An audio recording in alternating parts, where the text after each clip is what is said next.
Delegations from many countries have visited Israel to show their solidarity during this war, including from South Africa. A Christian South African delegation is here at the moment, being hosted by DiploAct in partnership with the South African Friends of Israel. So for more, it's a pleasure to welcome to studio Sukers from the African Christian Democratic Party, member of the South African Parliament, and radio personality Bafana Modise, spokesperson for the South African Friends of Israel. Thank you both so much for being here in studio, and welcome, Mari. I understand it's your first time in Israel. You've been all over in a short space of time, including to southern Israel, the scene of the massacre on the 7th of October. Talk to us about your thoughts, your feelings when you were there. Well, it was extremely difficult for us to really get the full scale of what the Jewish people experienced on the 7th of October. It was very important for us as a delegation to come out to Israel and show our solidarity in light of the pain and trauma that you faced as a nation.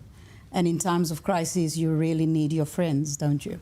So being there has been for us eye-opening, but at the same time, it has also helped us to better understand the pain of the Israeli people, the scale of the emotional and physical trauma for those communities. Bafana, it's difficult to explain in words when people go and they see for themselves firsthand. What were your thoughts? It is sad that to see such atrocities that took place on the 7th of October firsthand, there's been a lot of misinformation in South Africa around this issue. We know our history has been used to justify that. It was a moment whereby you start to think to yourself, what happened to the spirit of Nelson Mandela? What happened to a nation that was once known to be principled on reconciliation, on bringing people together? It is said that today South Africa has chosen a side of people who can do such atrocities. But however, it's our duty as South Africans, as Christians in South Africa, to not be intimidated, to not be silenced. I was with Mauri today in Parliament to see the diversity of members of Parliament in Jerusalem. This is what you keep on telling them, that there is no apartheid in Israel. And sadly, our government has chosen the side of Hamas, which is a terrorist organization. These are the people who butchered 400 young people. These are the people who took over 200 hostages. Our history, Benita, does not have hostages. Our history does not have suicide bombers. Our history does not have radical Islamic ideology. We fought an honest struggle. And it's said that our history of our parents is being used to justify terrorism. And it's sad, honestly.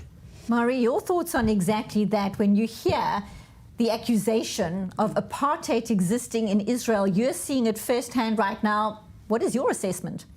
My assessment is that we are faced with, in the world today, with a propaganda war that makes it very difficult for people to distinguish between what is fact and what is, just a narrative. It is very important for us to advocate for peace, but with truth and with accuracy.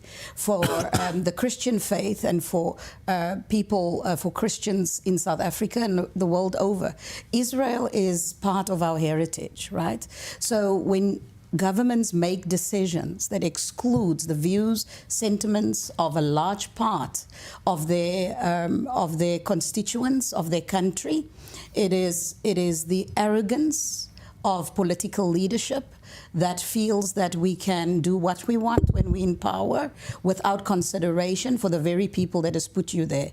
It is very important for us to understand as South Africans, especially, that when we put people in power, we need to hold them accountable. What our government has done has literally isolated and marginalized the Jewish community in South Africa that has contributed to our country. What do you think the reasons are, Bafana? South Africa taking Israel to The Hague, accusing Israel of genocide. What do you think the reasons are behind that? Given what you're describing, you are seeing firsthand what actually is happening? You know, the misconception, it has always been that just as South Africa pre-1994, so is Israel. We understand that we had a history. Nelson Mandela had a close relationship with Yasser Arafat. Equally, he had the close relationship with Shimon Peres. But however, as the war or as the time goes by, Hamas is not an organization that Nelson Mandela would align himself with. These are the people who are not in any way partners to peace. And if you look at it, basically, we had ministers who've been traveling to Iran. We have had leaders in our country who literally speak with so much hate and not necessarily speaking with the tone of reconciliation and bringing people together. Someone is paying the bill, and we are wondering who's paying the bill.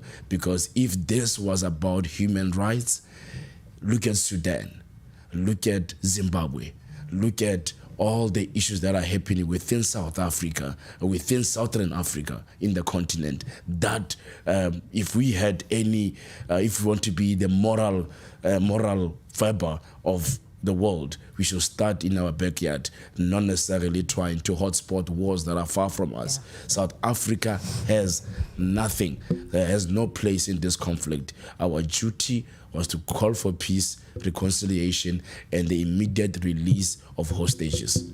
Mari, you know the political world so well in South Africa. Why wasn't there the outrage in other parts, like you are describing, Bafana, in the history, in the world, taking the Hague, going to the Hague around all these other atrocities, the genocides that actually were genocides? Why didn't that happen before?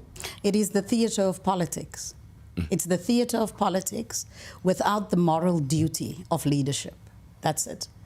And what we need to do as South Africans going to the polls on the 29th, we need to bring back those values, the values that has driven South Africa to a place of peace, a government of national unity.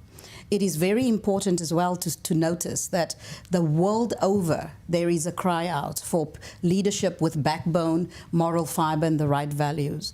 And the political theatre, it is up to the citizens when we go to the polls to make sure that we elect leaders with those drivers. Doesn't go for theatre, for money, but they go for what is right and just. Bafana, I've got 30 seconds left. When you go back to South Africa, your overriding message from having been here and seeing firsthand what really is going on, the diversity within the country, briefly. South Africans, it's time that they stand up. It is time that we defend our history. Our history is unique to us. It is time that we call for the release of hostages. It is time also to make it very clear that our support and love for Israel is not hatred of Palestinians. It's hatred of terrorism. We wish that one day there will be peace in the Middle East between Israelis and Palestinians. Bafana, Modise and Mari Sukers, thank you both so much for being here in studio on I-24 News. Thank you.